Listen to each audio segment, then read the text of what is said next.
नमस्कार दोस्तों, आज की कहानी है फूटे घड़े का महत्व। एक समय की बात है, किसी गांव में एक किसान रहता था। उसके पास दो घड़े थे। उन दोनों घड़ों को लेकर वह रोज सुबह अपने घर से बहुत दूर बहती हुई नदी से पानी लेने जाया करता था। पानी भरने के बाद वह उन दोनों घड़ों को एक बांस की लकड़ी के दोनों सिरों पर बांध देता और उसे अपने कंधे पर लादकर वापस घर तक लाता था। रोज सुबह उसकी यही दिनचर्या थी। दोनों घड़ों में से एक घड़ा सही सलामत था, लेकिन दूसरा घड़ा एक जगह से फूटा हुआ था। इसलिए जब भी किसान नदी से पानी भरकर घर तक पहुंचता, एक घड़े पानी से लबालब भरा रहता और दूसरे घड़े से पानी रिसने के कारण वह घड़ा आधा खाली हो चुका रहता था। सही सलामत घड़े को खुद पर बड़ा घमंड था कि वह किसान के घर तक पूरा पानी पहुंचाता है।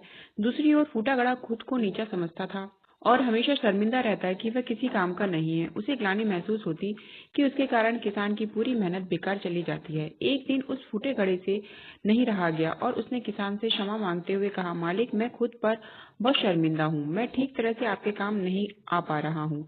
किसान ने पूछा, क्यों, ऐसी क्या बात हो गई? घड़े ने बताया, मालिक, शायद आप इस बात से अनजान हैं कि मैं एक जगह से फूटा हुआ हूँ और नदी से घर तक पहुँचते पहुँचते मेरा आधा पानी रिस जाता है। मेरी इस कमी के कारण आपकी मेहनत व्यर्थ चली जाती है। सुनकर वह किसान उस घड़े से बोला, तुम दुखी मत हो, बस आज नदी से वापस आते हुए मार्ग में खिले हुए सुंदर फूलों को देखना, तुम्हारा मन बहल जाएगा। फूटे घड़े ने वैसा ही किया। वह रास्ते पर सुंदर फूलों को देखता हुआ आया। इससे उसका विचलित मन शांत हो गया। लेकिन जब घर पहुंचते ही उसने पाया कि वह पुनः आधा खाली हो चुका है, तो उस पर फिर से उदासी छा गई। उसने किसान से अनुनय किया कि वह उसकी जगह कोई अच्छा और सही सलामत घड़ा ले ले।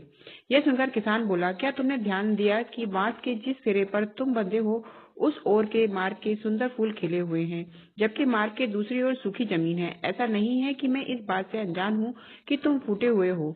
यह बात जानते हुए ही मैंने मार्ग के उस ओर सुंदर और रंग बिरंगे फूल लगा दिए। जब मैं नदी से पानी भरकर लाता हूँ, तो तुम्हारे द्वारा उन फूलों को पानी मिल जाता है और वे सदा उस मार्ग को हरा भरा रखते हैं।